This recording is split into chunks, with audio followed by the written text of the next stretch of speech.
Bonjour à tous, on se retrouve pour un nouveau Texama Show, comme d'habitude pour l'actualité informatique et technologique de la semaine, ou en tout cas les trucs qui m'intéressent.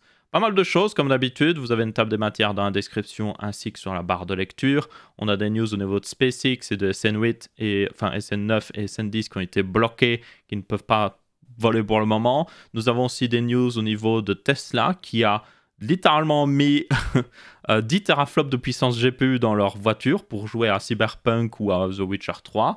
Donc là, vous êtes en mode what?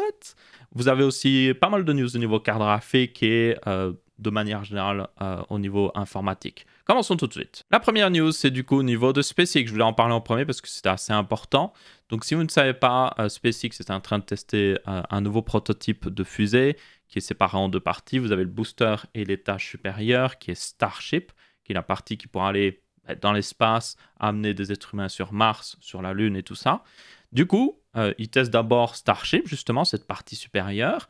Donc SN9, c'est le 9e prototype de la série. Ici, ils ont eu d'autres prototypes encore avant, il faut en préciser. Mais c'est le 9e prototype et c'est du coup celui qui suit SN8, qui avait réussi à plus ou moins voler puis qui s'était crashé en atterrissant. Eh bien, le truc, c'est que SN9 devait être testé, voilà, quelques jours maintenant. Et ben, le test n'a pas pu se faire parce que la FAA, donc FAA en français si vous le prononcez, c'est l'organisation qui régule tout ce qui est genre les avions et tout ça aux États-Unis. Eh bien, ils ont bloqué le test de SpaceX ici, ils n'ont pas donné l'autorisation et sans autorisation, ils ne peuvent pas tester évidemment. Et vous allez me demander pourquoi ça a été bloqué.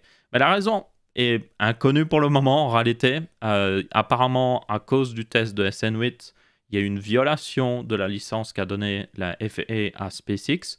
Et du coup, ils sont en train de faire une étude en ce moment. On ne sait pas ce que c'est cette violation. Il y a des rumeurs comme quoi c'est des débris qui seraient tombés à plus de 4 km du crash. Ce qui est peu probable en réalité parce que quand SN8 s'est crashé, c'était pas vraiment une explosion à proprement parler. C'était plus ce qui restait un petit peu de carburant dans SN8 et puis juste la rupture justement de tout ça. C'était plus une boule de feu au final. Même ceux qui étaient sur place ont confirmé qu'il y avait très peu, enfin l'onde de choc était pas très puissante, ce qui prouve que l'explosion n'était pas très forte. Donc 4 km pour envoyer des débris, c'est plutôt loin quand même. Hein. Je ne sais pas si vous vous rendez compte de la force qu'il faut.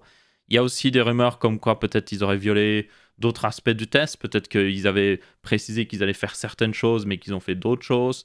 Ou qu'ils n'ont peut-être pas notifié la FAA sur certains aspects. Donc on ne sait pas encore. Mais la réalité des choses, c'est que SN9 plutôt est bloqué au sol. SN10 du coup a été amené aussi sur le truc de test. Donc là, vous voyez une image qui date d'avant. Donc là, on voit SN9 sur le pad de test, c'est le pad B. Vous avez le pad A ici, sur lequel avait décollé SN8 pour information. Et du coup, maintenant, vous avez SN9 et SN10 l'un à côté de l'autre. Littéralement, SpaceX est en mode, oh, ok, on peut pas tester notre prototype. Bon, on va amener le deuxième prototype qu'on a déjà de prêt. Et on va les mettre l'un à côté de l'autre, juste pour se la péter, basiquement.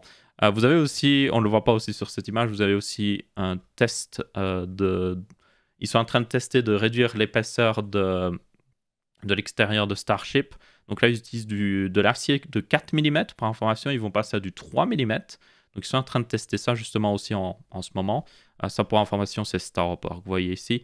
Donc ça, c'est un news d'ailleurs sur NASA Space Flight. Je vous conseille énormément le site. Très bons articles. Ils ont aussi une chaîne YouTube avec énormément de vidéos là-dessus.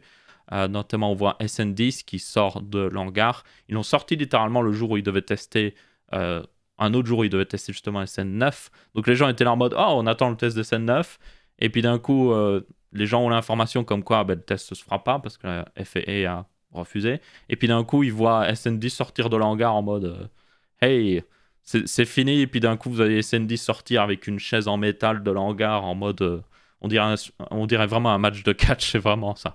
Enfin bref, dans tous les cas, SpaceX est bloqué pour le moment. On verra ce que ça donnera. Personnellement, j'attends avec grande impatience ce test. Si c'est un jour où je suis disponible, je ferai un live dessus, tenez-en compte. Le prochain truc de test serait probablement du coup demain, donc mercredi par rapport à la sortie de cette vidéo, ou jeudi, si ils ont l'autorisation. Et c'est un grand si, parce que s'ils ne l'ont pas, ils ne peuvent pas faire voler. Donc en attendant, certainement ce qu'ils vont faire, c'est tester SN10.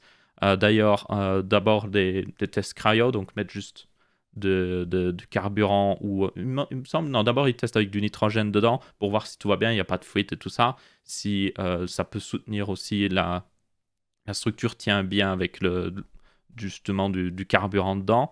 Et puis après, ils devraient installer aussi des Raptors dessus. Parce que pour le moment, SN10 n'a pas de moteur. Donc c'est juste un énorme château d'eau, basiquement. Donc, yep, on verra bien ce que ça donnera. Personnellement, je suis avec grande attention. J'en parle pas trop souvent, comme je l'ai dit dans les Texama Show, parce que j'ai pas envie de spammer les gens avec ça. Mais yep, personnellement, c'est quelque chose que je regarde avec beaucoup d'impatience. Ensuite, on a une news au niveau de Sony qui a sorti un nouveau smartphone. Vous allez me dire, wow, Sony, des smartphones, ils en font toujours? Yep, ils en font toujours. Ils sont lancés plutôt dans un marché très différent. Donc, par exemple, ils ont toujours des écrans 4K 21/9 sur leur téléphone. Comme ça, vous pouvez profiter vraiment d'une meilleure expérience si vous regardez des contenus qui le supportent. Notamment, pas mal de films, si vous ne savez pas, sont filmés. Enfin, ils ne sont pas forcément filmés, mais ils sortent en 21/9. Et donc, ça rentre parfaitement sur l'écran. Vous n'avez pas de bande noire ni rien. Comme c'est en 4K aussi, vous avez une très bonne résolution. Et aussi, un autre truc qu'ils ont commencé à se lancer un petit peu, c'est des smartphones qui sont vraiment orientés photo pro. Genre, pour ceux qui veulent régler les paramètres photo par eux-mêmes. Et ils avaient justement la gamme Xperia qui était pas mal. Donc là, ils ont sorti un Xperia Pro, qui est une très petite évolution au final de l'ancien Xperia, qui était le Xperia 1, je ne sais plus, les noms de Sony sont vraiment... Ça va dans tous les sens, il n'y a aucune logique. Dans tous les cas, c'est une évolution, genre ça reste pratiquement le même smartphone. La seule différence, c'est que vous avez pas mal d'antennes 5G, genre c'est l'un des plus rapides téléphones au niveau de la 5G. Il est aussi capable de maintenir sa connexion hyper bien, donc même au point même de surchauffer de lui-même pour maintenir la connexion la plus haute possible. Donc, ça peut être une solution pour certaines personnes qui ont vraiment besoin de ça. Vous allez voir pourquoi aussi ils l'ont fait. Parce que la dernière fonctionnalité qu'ils ont rajoutée, c'est un port HDMI. Yes, il y a un full port HDMI. Alors, pas le full port HDMI. C'est une sorte de micro HDMI qui peut faire du 4K 60 fps pour information. Et vous allez me dire pourquoi. Bien, pour faire ça, mettre sur votre appareil photo. Ça peut être d'ailleurs n'importe quel appareil photo, c'est même pas juste Sony, ça peut être n'importe lequel qui supporte de output vers un HDMI. Et du coup, ça vous permet de, premièrement, voir ce que vous faites mieux sur un plus grand écran, donc ce que vous filmez et tout ça. Vous pouvez même zoomer dessus, ce qui est plutôt pratique. Vous pouvez aussi, du coup, contrôler à distance si c'est un appareil Sony. Et vous pouvez même, du coup, streamer ce qui se passe sur votre appareil photo. Donc ça peut être très pratique pour quelqu'un qui veut streamer en très bonne qualité, mais avec un setup très petit. Parce que là, du coup, c'est juste une caméra, un téléphone par au-dessus, peut-être une alimentation externe pour que ça tienne, parce que bonne chance pour que ça tienne au niveau alimentation. Et puis, vous êtes parti, quoi. Vous pouvez streamer en très bonne qualité. Et comme je vous le rappelle ici, il y avait les antennes 5G, c'est le but ici. C'est streamer en méga haute qualité et en tirant pleinement profit de la 5G. Alors vous allez me dire, ok, c'est un téléphone très spécifique, plus orienté pour quelqu'un qui aurait déjà un appareil photo et même limite quelqu'un qui a déjà un appareil photo Sony. Personnellement, je suis dans ce cas-là. Et pourtant, ils ont fait une grosse erreur selon moi. C'est le prix. 2500 $. 2500 balles pour un smartphone avec quelques antennes 5G en plus et un port HDMI. Alors oui, il y a beaucoup de logiciels qui a été fait derrière, genre il y a des développeurs qui ont travaillé pour supporter ça pleinement et pouvoir streamer et tout ça, et ça marche plutôt bien réellement. Mais 2500 balles, c'est juste en mode what? C'est juste, voilà, c'est un smartphone qui a des spécifications très genre spécifiques pour un certain marché peut exister. Si ce smartphone avait été vendu 1000, 1200 €, il y a des personnes qui l'auraient peut-être acheté s'ils ont déjà un appareil photo Sony. Moi, j'ai un appareil photo Sony. Ça aurait pu être intéressant, vous voyez, pour streamer directement depuis le smartphone ou pour, comme je l'ai dit, utiliser comme moniteur externe. Mais le truc, c'est qu'à 2500 $, c'est littéralement le prix d'un Sony A7 Mark III avec un objectif aussi et genre une carte SD. Donc, un full setup pour faire de la photo ou de la vidéo. Et là, c'est juste un smartphone, quoi. Donc, c'est de la folie, selon moi, niveau prix. Ils le mettent clairement comme, selon le nom l'indique, c'est l'Xperia Pro, comme un téléphone pro. Mais c'est juste, non, il n'y a aucune justification, selon moi, pour le prendre. Vraiment, il y a très peu de justification. vous pourriez faire beaucoup de choses que fait ce téléphone pour moins cher que ça. Un moniteur externe pour votre appareil photo, si vous en avez besoin, vous pouvez en avoir pour 200 euros. Genre avec un HDMI et tout ça. Vous pouvez avoir même des enregistreurs externes qui prennent le flux HDMI et l'enregistrent. Vous pouvez en avoir pour 500 euros. Donc 2500 euros pour basiquement ça et un smartphone en plus, c'est juste de la folie en fait. Achetez juste un très bon smartphone et puis achetez un enregistreur externe, le Ninja 5 par exemple, et vous en aurez pour moins cher. Donc ouais, c'est juste de la folie pure. C'est ça le pire. C'est si ça coûterait moins cher qu'un combo écran externe, smartphone haut de gamme, je pourrais encore comprendre. Mais là, c'est juste qu'est-ce qui est passé par leur tête. Donc, et le pire là-dedans, c'est que les specs sont même pas si haut de gamme que ça, parce que l'écran est pas mal et tout ça, 21e comme j'ai dit, mais vous avez un Snapdragon 865, donc c'est même pas le plus, c'est l'ancien, le 865 tout court, que vous pouvez trouver maintenant dans des smartphones à 400 euros, pour information. J'ai même vu un smartphone en promotion, je l'ai vu, il était à moins de 300 euros avec un 865, c'était abusé. Donc ouais, mais c'était un cas très spécifique. Mais c'est pour vous dire que des smartphones avec des Snapdragon 865, ça va pas être une denrée très rare. Et surtout, ça va pas coûter très cher dans les semaines à venir vu l'arrivée de nouveaux smartphones. Donc ouais, c'est juste incroyable à quel point ce smartphone est spécifique. Et en plus, il a un prix où juste ça ne vaut même pas la peine. Moi, je suis le public visé par ce smartphone. J'ai un appareil Sony, j'ai même plusieurs appareils Sony. Je fais du contenu avec, je fais du contenu sur Internet avec, donc je pourrais profiter d'un smartphone qui peut streamer directement le contenu de l'appareil photo, de l'appareil photo, voilà. Et pourtant, je n'ai aucune justification pour ça. C'est juste, je n'en ai pas besoin parce que c'est juste trop cher pour ce que c'est. Donc c'est pour vous dire que même moi qui suis la personne visée par ça, j'en ai aucune utilité. Donc ouais, je ne sais pas qui va l'acheter. Bah, à mon avis, pas grand monde. Il y en aura un qui l'achètera, mais pas grand monde. Donc ouais, what the fuck Sony? Au passage, j'en profite, vu que c'est un petit peu en rapport, ils ont aussi annoncé le Sony Alpha 1. Ça porte un peu à confusion parce que si vous ne savez pas, Sony a différentes gammes d'Alpha. Donc vous avez les Alpha par exemple 5000 et 6000. Donc ça c'est plus des petits appareils photo APS-C. Par exemple, j'ai un 6300 qui me filme actuellement. Puis vous avez les gammes comme les Sony A7. Ici, c'est les full frame, c'est des gros appareils photo mirrorless. Donc, vous avez le Sony A7 Mark III, vous avez le A7S Mark III, le A7R Mark IV. Vous avez aussi, du coup, le A9 qui, lui, est encore plus haut de gamme, mais fait pour être le plus rapide possible. Donc, c'est plus pour les photographeurs d'événements sportifs ou autre chose. Donc, ouais, ils ont déjà ces deux gammes-là. Et puis, d'un coup, ils reviennent à Alpha 1. C'est un peu... Quand je disais que Sony avait du mal avec les noms, ouais. Il aurait appelé Alpha... En réalité, il n'y avait pas de bon nom, honnêtement. Ouais, Alpha 1, c'est peut-être le meilleur choix, je suppose. Bref, dans tous les cas, c'est le Alpha 1. Il a des specs plutôt monstrueuses. 50 mégapixels au niveau capteur. Il peut faire du 30 images à la seconde. On va me dire, ok, oui, il peut filmer à du 30 images à la seconde. Non, non. Il prend 30 photos à la seconde avec autofocus en 50 mégapixels. Donc c'est assez bien de la folie, honnêtement. Pour information, les meilleurs appareils photo à l'heure actuelle, c'était plus genre 20 photos en 50 mégapixels aussi, notamment le Canon R5, qui est un concurrent direct de cet appareil, peut faire du 20 des photos à la seconde, ce qui est déjà franchement pas mal, hein, faut pas déconner. Vous avez aussi de la 8K à 30 fps ou de la 4K à 120 fps. Donc ça, c'est très similaire à ce que fait aussi le Canon R5, justement. C'est vraiment un concurrent. Sauf que le Canon R5 coûte moins cher. En réalité, il coûte, je crois que c'était 4500 $ le prix. Ici, c'est 6500 $. Donc c'est un peu bizarre, mais c'est un concurrent, mais pas vraiment. Après, le Sony Alpha 1 n'a pas de problème de surchauffe. Donc ça peut être une solution. J'en avais déjà parlé, ça, justement des problèmes de surchauffe du Canon R5, qui est franchement d'un point de vue spec incroyable. Hein. Canon a fait du très bon travail juste pour les specs. Après, ils ont fait exprès de le nerfer avec la surchauffe et ça a été prouvé. Il y a notamment DIY Perks, donc j'ai une notification qui a acheté un Canon R5, il l'a ouvert et il a fait des petites modifications pour l'empêcher de surchauffer.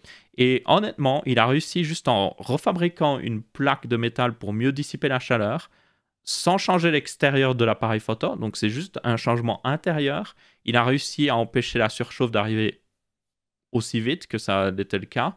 Et en plus, il a rajouté un ventilateur tout bête en dessous pour juste apporter un peu de flux d'air. Et il a réussi à empêcher la surchauffe totalement. Donc filmer en continu pendant des heures en 8K ou en 4K. Donc yep, Canon, c'est ça le truc que vous dites. Oui, Canon a un appareil moins cher, et honnêtement, Canon a un très bon appareil avec le R5, mais ils se sont tirés dans les pieds avec exprès pour justifier que les gens puissent acheter les plus gros modèles. Vous voyez encore, ceux qui coûtent justement $8000. Mais à côté de ça, vous avez Sony qui du coup leur coupe l'herbe sous le pied avec ça, quoi. Donc c'est un peu une drôle de guerre, parce que Canon devrait totalement gagner d'un point de vue genre tout, et pourtant ils se tirent dans les pieds au final pour donner un avantage à leurs concurrents, donc c'est un peu stupide. Qu'est-ce que vous faites, Canon, des fois? Dans tous les cas, le Alpha 1, il coûte extrêmement cher. Bon, si vous êtes professionnel, vous pouvez justifier ce genre de prix. Hein. $6500 pour un appareil photo avec de tels specs, c'est par rapport à même pas quelques mois au final, c'est très bon en fait. Parce que, genre, une caméra 8K, comme il y en avait avant, c'était les RED, par exemple, les RED ciné caméra, que vous avez déjà dû voir certains youtubeurs utiliser, des gros youtubeurs tech américains. C'est des caméras qui coûtaient genre des dizaines de milliers de dollars. Donc, à côté de ça, c'est genre raisonnable. Même si, évidemment, ouais, c'est pour des professionnels. Vous n'achetez pas quelque chose comme ça si vous n'êtes pas professionnel. C'est juste de la folie, sinon. Si vous êtes très sérieux au niveau de la photo, prenez plutôt un Sony A6300, ou Canon a aussi quelques offres qui sont pas trop chères, ou le Sony A7 Mark III. C'est déjà franchement pas mal. Ensuite, on a des news au niveau de Samsung qui veut commencer à vendre de leur écran pliable à des tierces. Donc, si vous ne savez pas, jusqu'à maintenant, Samsung n'a pas vendu d'écran pliable à d'autres entreprises. Pourtant, Samsung vend beaucoup d'écrans à, par exemple, Apple ou n'importe qui. En réalité, vous avez des dalles Samsung qui se retrouvent même dans des écrans, des fois, Asus ou MSI. Donc, c'est pour dire. Et du coup, ici, ils commencent à ouvrir le marché de ces écrans pliables. Donc, ça veut dire, premièrement, qu'on va commencer à avoir plus de téléphones pliables. Et deuxièmement, on va avoir certainement une baisse de prix de ces téléphones pliables parce qu'évidemment, eux, ils vont essayer de serrer le prix le plus possible pour être le plus intéressant. Donc, les téléphones pliables arrivent petit à petit. Ils ont toujours ce problème d'écran plastique, évidemment. Donc, on verra bien qui arrivera à mieux gérer ça. Je pense que honnêtement, je le redis encore une fois pour les téléphones pliables, personnellement, je suis très intéressé. C'est juste que je ne suis pas intéressé par un téléphone pliable qui, premièrement, coûte trop cher et deuxièmement, a un écran en plastoc parce que ouais, ça va se griffer hyper vite. Donc, pour moi, le jour où vraiment un téléphone pliable va être populaire, c'est quand ils ont un écran peut-être pas entièrement en verre.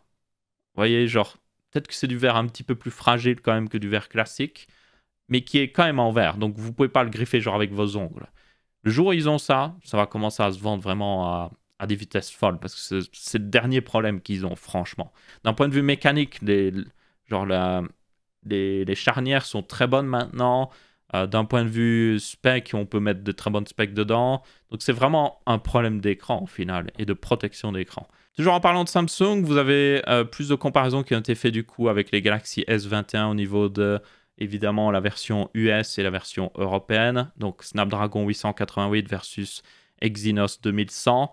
Donc ça a été montré que Samsung a pas mal rattrapé son retard quand même, parce que pour l'Exynos, c'était le 900 qu'il y avait sur les Galaxy S20 et notamment la Galaxy Note 20, était juste vraiment en retard d'un point de vue puissance et même consommation par rapport au Snapdragon.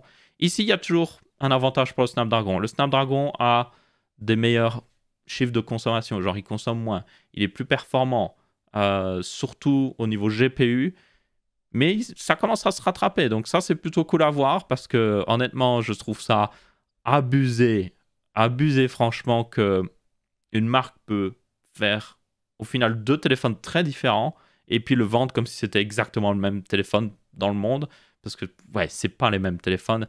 Il y a des téléphones de marques différentes qui sont moins différents que deux téléphones Samsung avec juste un processeur totalement différent. C'est pour dire à quel point, pour moi, c'est de la folie, vraiment. On verra aussi ce que ça donnera. Hein. Comme d'habitude, ils doivent toujours développer un justement processeur avec un GPU AMD. Donc ça pourrait leur permettre de leur donner un avantage d'être en mode OK, ouais, le CPU n'est peut-être pas aussi puissant qu'un Snapdragon. Il consomme peut-être un peu plus, mais à côté de ça, ben, le GPU est genre 40% plus performant ou 30% plus performant. Et là, ça vaudrait vraiment la peine. Imaginez la puissance d'une console mobile que vous pouvez avoir dans votre smartphone et juste vous branchez votre smartphone à votre TV via un câble et là, vous pouvez jouer sur votre TV avec votre smartphone. Ce serait génial, franchement. Parce que le problème des smartphones, c'est de jouer avec le tactile, selon moi. Il y a des jeux tactiles qui marchent très bien, mais tous les jeux ne marchent pas bien. Donc imaginez pouvoir juste jouer sur votre TV avec votre smartphone, ce serait génial. Donc ouais, j'ai hâte. Mais en attendant, toujours pas trop le cas. Du coup, en parlant de jouer sur votre TV avec votre smartphone, eh bien, Tesla veut faire différemment ici. Ils veulent que vous puissiez jouer avec votre voiture à The Witcher. Donc là, vous êtes en mode what? Donc Tesla a fait une grosse mise à jour de leur modèle S et modèle X pour information. Donc nouveau design, ils ont changé aussi pas mal l'intérieur. Et un des trucs qui a changé, c'est le système d'info... comment ça s'appelle en français? Je sais plus. Le système de divertissement. Vous voyez la console au milieu avec un écran. Eh bien, ils ont changé le hardware qui est derrière, qui alimente au final cet écran. Et ils ont mis un GPU apparemment AMD, un GPU Navi 23. Donc, c'est le même genre de GPU que vous avez dans la PlayStation 5 et la Xbox Series X. C'est pour dire. C'est pas un aussi gros GPU, par contre. Apparemment, ce serait un peu plus petit. Donc, peut-être que ce serait l'équivalent d'une 6700 par exemple, on ne sait pas trop. On a les specs ici, comme ça vous pouvez voir et vous voyez qu'il y a un petit peu moins de CPU par rapport à la PlayStation 5. Donc ouais, ce serait vraiment une 6700 peut-être, voire une 6600 XT. Je ne sais pas, on verra bien quand elles sortiront dans le futur. Elle a 8 Go de GDDR6, une puissance d'à peu près 10 teraflops, donc c'est juste en dessous de la PlayStation 5. Et on ne sait pas par contre ce qu'il y a comme CPU derrière. Je suppose qu'en toute logique, il devrait avoir un CPU AMD. Ce serait logique, mais on ne sait pas trop. Et puis, du coup, vous avez le prix. Bon, ils sont amusés à mettre le prix. 79 000 $ par rapport à. Non, c'est le prix de la voiture, donc tenez-en compte. Mais ouais, ça fait tourner The Witcher et Cyberpunk et certainement plein d'autres jeux. Et il faut voir aussi qu'est-ce qu'ils utilisent. Est-ce que ça tourne. Enfin, normalement, Tesla a son propre OS, son propre système d'exploitation, donc il faut voir comment ils font tourner ces jeux. Est-ce qu'ils les font tourner nativement ou... Je sais pas trop, honnêtement. Ils ont l'air de tourner nativement, mais du coup, comment ils ont été développés pour? Est-ce que c'est quelque chose... Peut-être que c'est un système Linux et que le jeu a juste été porté sous Linux, c'est possible. On verra bien. Dans tous les cas, c'est impressionnant. C'est même plus puissant pour information que la KFC console, donc c'est pour en dire. C'est assez ironique quand même. Donc, ouais. Bref, vous pouvez jouer maintenant à des jeux sur votre Tesla. D'ailleurs, voici le nouvel intérieur. Très polarisant, il y a certaines personnes qui adorent, d'autres personnes qui détestent ça. Le volant est certainement l'aspect le plus polarisant. Et vous avez du coup cet écran-là, et puis vous avez aussi un tout petit écran à l'arrière qui permettrait de jouer. Donc pour ceux qui se demandent, il me semble que vous pouvez jouer avec les joysticks qui sont sur le volant, mais le but ici, ce serait de connecter une manette et de jouer avec. Hein. Donc voilà, ne vous inquiétez pas, vous n'allez pas jouer avec votre volant en mode... Genre, oh, je joue à GTA, et puis vous vous rendez compte qu'en fait, vous n'êtes pas en train de jouer à GTA, vous êtes réellement en train de conduire. Et là, vous êtes en mode, mince, j'ai fait quelques accidents derrière. Enfin bref, ce serait un petit peu bizarre que ça arrive, mais bon. Ensuite, en parlant de quelque chose qui ne devrait pas arriver aussi, en plus de jouer dans votre Tesla, et que vous vous rendez compte que vous ne jouez pas vraiment, et vous êtes en train de conduire, c'est le fait que NZXT a fait une grosse bourde. Yep, on avait déjà, il me semble, parlé, je suis pas tout à fait sûr, mais juste pour résumer, NZXT avait sorti le H1, c'est un boîtier Minitx qui est plutôt sympa, il coûtait un peu cher, mais vous aviez l'alimentation et le water cooling CPU intégrés, et c'est vraiment l'un des avantages de ce boîtier, c'est que c'était très facile de monter un PC dedans. Les PC Minitx en temps normal, c'est plutôt compliqué parce que c'est très serré, vous devez faire passer les câbles exactement là où il faut faire attention à la compatibilité des trucs. Là, au moins, vous aviez déjà la plupart de l'équation de résolu pour vous. Il suffisait juste de prendre une carte mère raisonnable au niveau taille, donc une carte mère ITX, prendre de la RAM low profile et puis une carte graphique qui rentrait dedans et pas mal de cartes graphiques rentraient dedans et puis c'était parti quoi. Vous aviez un bon petit PC gaming Mini TX. Le problème, c'est que pour arriver on va dire à la forme de ce boîtier, qui, je vous rappelle, le NZXT H1, on peut le voir juste ici, a une forme de tour, un petit peu comme une Xbox Series X. Eh bien, le problème, c'est que la carte mère est d'un côté, et puis vous avez une plaque de métal en plein milieu, et la carte graphique est de l'autre côté. Donc, elle ne peut pas se brancher dans la carte mère. Donc, vous devez utiliser ce qui s'appelle un riser. C'est un énorme câble PCI Express, basiquement, qui vous permet de brancher la carte graphique un peu plus loin. C'est ce qui permet, par exemple, de mettre des cartes graphiques aussi droites dans certains boîtiers. Ben, le problème, c'est que ce riser a un énorme défaut de fabrication. Genre énorme. Donc, le voilà ici, monté derrière dans le boîtier, un petit peu comme il est justement dans le boîtier. Donc, vous voyez que les sorties vidéo sont là. Ça, c'est l'arrière de la carte mère. Et du coup, la carte graphique se met vraiment derrière la carte mère. Et le problème, c'est ces deux petits vis que vous avez ici, qui, du coup... Alors, le problème n'est pas les vis, en vrai. Le problème, c'est le design du riser. Mais... en gros, NZXT a décidé de fixer ça à la va-vite. Donc en gros, quel est le problème? Dans ce riser, dans le PCB, ici que vous pouvez voir un petit peu, il y a du 12 volts qui passe juste à côté du pas de vis. Donc c'est-à-dire que vous avez la grosse partie de l'alimentation de la carte graphique qui passe juste à côté.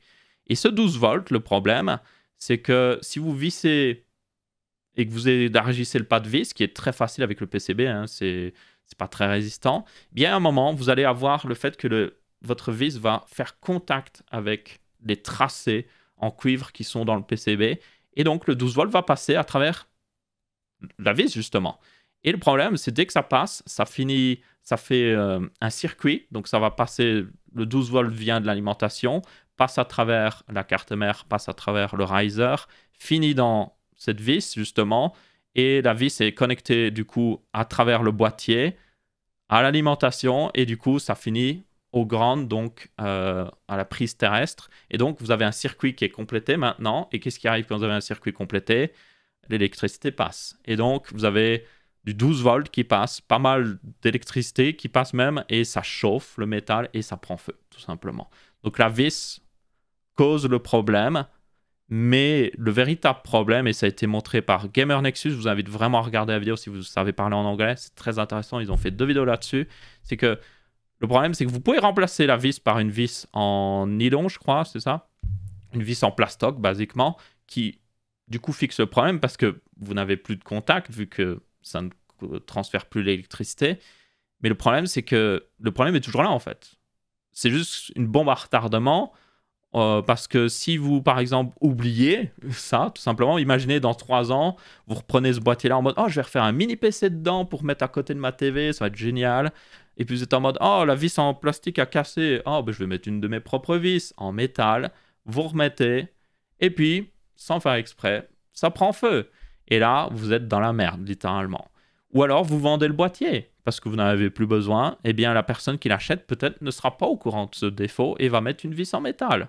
Le problème est très spécifique. Ça arrive à très peu d'exemplaires du H1, mais ça finira par arriver. Parce qu'à chaque fois que vous vissez apparemment la vis, le pas de vis s'élargit. Forcément, le PCB n'est pas très résistant et vous allez finir par exposer le cuivre qui est à l'intérieur. Et le truc, c'est que vous allez me dire, ok, mais est-ce que les autres risers sont comme ça? En fait, les autres risers, normalement, le pas de vis est isolé. Il est connecté au ground directement et vous ne faites pas passer de tracé 12 volts dedans à côté, parce que c'est de la folie de faire ça en quelque sorte. Donc le problème vient vraiment de ce riser qui est très mal designé, juste très très mal designé. Ils ont testé d'autres risers et les autres risers n'ont pas le même problème. Après, évidemment, le problème ici, c'est que il vous faudra un riser qui est très similaire à celui du H1 pour le remplacer. Donc honnêtement, si vous avez un NZXT H1, ça va pas être tout le monde évidemment, mais si vous en avez un, contactez dès maintenant le support de NZXT, passez cette vidéo de Gamer Nexus et demandez-leur un nouveau riser qui n'a pas de problème ou de fixer réellement le problème. Et si vous dites « Ah, mais on va vous passer des vis pour fixer le problème », vous dites non, parce que ça, c'est irresponsable, c'est extrêmement dangereux et ça va finir par tuer quelqu'un, réellement. Si un jour, quelqu'un, comme j'ai dit, va ne pas se rendre compte, va mettre une vis en métal et sa maison va prendre feu. Et ça, c'est un problème réel. C'est pas un petit problème. Ensuite, on a plus de rumeurs sur cette fameuse RX 6700 XT qui devrait bientôt arriver. Donc, comme je vous l'ai dit, c'est un GPU qui serait très similaire à la PlayStation 5 et à la Xbox Series X. Donc, si on regarde le nombre de compute units, vous pouvez voir que la 6800, par exemple, est légèrement au-dessus d'une série X. Et cette 6700 XT serait en dessous d'une série X, mais au-dessus d'une PlayStation 5 en termes de puissance brute. Évidemment, il faut voir aussi la fréquence à laquelle elle tourne. Elle aurait 12 Go de GDDR6 et un TDP assez serré quand même en dessous, enfin vers les 200 watts. Donc c'est une concurrente normalement directe à la... Enfin, ça porte un peu à confusion, mais normalement ça devrait être une concurrente directe à la 3060 Ti, mais aussi à la 3060. Donc on verra ce que ça donnera. J'espère qu'il y aura du stock. C'est le plus important. Enfin, j'espère deux choses. Premièrement, que les performances seront réellement bonnes. Et deuxièmement, qu'il y aura du stock. Parce qu'on a besoin de cartes graphiques. Surtout là, que c'est le milieu de gamme ici qui commence à arriver. C'est une carte qui devrait coûter genre 400 $. Elle devrait peut-être avoir une petite sœur qui est la 6700. On la voit un petit peu ici, mais on ne sait pas encore les specs. Donc ouais, c'est deux cartes qu'on veut absolument. Parce que c'est les cartes que les gens vont acheter le plus ici. Mais il faut qu'elles soient en stock. Ensuite, en parlant toujours de carte graphique qui sera certainement pas en stock, la 3080 Ti qui doit toujours arriver. Donc elle a probablement été repoussée exprès parce qu'il y avait des gros problèmes de stock. Vous avez la 3060 qui était annoncée vachement à l'avance et qui devrait sortir fin février. Donc cette 3080 Ti ne sortira pas avant février, ça c'est sûr. Donc certainement mars, mai, certainement. C'est du coup une carte qui aurait 20 Go de RAM, en GDDR6X ici, et qui serait basiquement un hybride entre une 3090 et une 3080. Beaucoup de gens l'attendent, même si évidemment c'est une carte clairement haut de gamme et ne sera pas à la portée de tout le monde, mais il y a quand même beaucoup de gens qui l'attendent parce qu'ils trouvent que la 3080 n'a pas assez de RAM tout simplement. Et je suis du même avis, c'est un peu un produit bizarre la 3080 parce que beaucoup de gens des fois aiment bien acheter une grosse carte graphique haut de gamme pour qu'elle dure longtemps dans le temps. Et du coup, 10 Go de RAM, parce que c'est le cas avec la 3080, qui est moins qu'une 2080 Ti, oui, ça va pour le moment. Et Nvidia dit souvent, ah oui, mais la plupart des jeux n'utilisent pas autant de RAM vidéo. Ça peut être une vidéo intéressante d'ailleurs de tester ça, mais la plupart des jeux n'utilisent pas autant de RAM vidéo, donc ça va. Mais le truc, c'est que les développeurs de jeux vidéo développent les jeux selon ce que les gens ont comme carte graphique. Si la plupart des gens qui ont des PC ultra haut de gamme ont 16 Go de RAM, ben, ils vont utiliser 16 Go de RAM dans leur jeu, tout simplement. C'est logique. Vous utilisez ce que les gens ont. Et donc, si vous visez le ultra haut de gamme, au niveau surtout des paramètres graphiques, ben, si la plupart des cartes ont plus de 8 Go, ben, ils vont utiliser plus de 8 Go.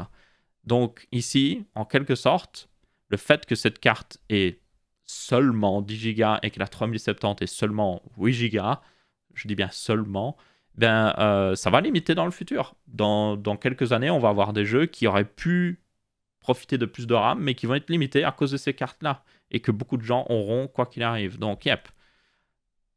Oui, il n'y en a pas besoin, mais ça ferait pas de mal d'en avoir plus. Surtout que ben, AMD en donne plus. Même les consoles nouvelle génération en donnent plus. Ok, c'est la mémoire système qui est partagée avec la carte graphique, mais ça veut dire que quand même le développeur peut utiliser cette RAM vidéo s'il le veut. Donc, yep, il y a clairement des améliorations à faire ici. Et ça a été très étrange que cette carte sorte avec seulement 10 Go de RAM. Clairement, pour moi, j'ai vraiment l'impression que la 3080 a seulement 10 Go de RAM pour justifier l'existence de la 3090. Parce que la 3090, un de ses gros avantages, c'est juste sa RAM vidéo. Et la plupart des gens qui l'ont acheté pour faire du contenu professionnel, des rendus vidéo et tout ça, des rendus 3D, le diront. C'est sa RAM, son avantage. 24 Go de RAM vidéo, c'est beaucoup, surtout pour le prix, ça va encore. Mais du coup, et surtout, elle est très puissante derrière. Mais si la 3080 avait eu 20 Go de RAM depuis le début, je suis pas sûr qu'ils auraient vendu autant de 3090, honnêtement. Donc ouais. Du coup, ça va donner aussi quelque chose d'assez bizarre, parce que cette 3080 Ti, on ne sait pas la puissance qu'elle aura. Est-ce qu'elle sera vraiment beaucoup plus puissante qu'une 3080 ou est-ce que ce sera juste une 3080 20 Go hein? C'est possible aussi. On ne sait pas trop. Ce serait probable qu'elle soit un peu plus puissante, mais il n'y a pas beaucoup de marge en fait. Entre une 3090 et une 3080, il n'y a pas d'énorme différence. C'est une différence de 15% de performance par information. C'est pas énorme. surtout vu la différence de prix. Donc, imaginez que cette 3080 Ti est soit 10% plus performante qu'une 3080, ben ça veut dire que la 3090 aurait seulement 5% de performance en plus, alors qu'elle coûterait beaucoup plus cher. Donc là, il y a peu de gens qui seraient en mode « Oh oui, je vais la prendre, celle-là ». Non, ce serait juste... Il n'y aurait aucune raison de la prendre. Elle aurait à peine 4 Go de RAM en plus, et elle sera à peine plus puissante. Donc ouais, c'est vraiment bizarre. Du coup, toujours dans les cartes graphiques, vu que vous ne pouvez pas les acheter, surtout parce que selon moi, elles sont à des prix irraisonnables, je pense que vous l'avez vu, vous avez beaucoup de sites qui les vendent juste à des prix, vous êtes en mode « Mais ça ne vaut même pas la peine de l'acheter ». Et je vous dirais vraiment, si vous devez changer de PC, changez d'abord le reste de votre PC, gardez votre ancienne carte graphique. Je sais, vous n'aurez pas les meilleures performances, vous devrez quand même avoir un petit boost de performance dû au fait que vous avez changé et que vous avez pris un processeur plus récent. Vous devriez aussi avoir un boost de performance parce que vous avez réinstallé Windows, si vous le faites correctement. Et du coup, tenez bon et attendez franchement des prix raisonnables parce que c'est juste de la folie.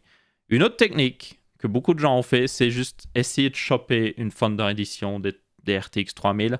Et ça, c'est pas con parce que les RTX 3000, je vous rappelle, les Founder Edition sont toujours vendues au prix où elles sont censées être. Donc, notamment, j'ai vu une 3090 sur LDLC qui était toujours vendue à 1500 €. Bon, je ne dirais pas d'acheter une 3090, mais si vous avez une 3080 qui est en stock sur LDLC, qui revend pour Nvidia, pour information en France, elle serait certainement à 719 €.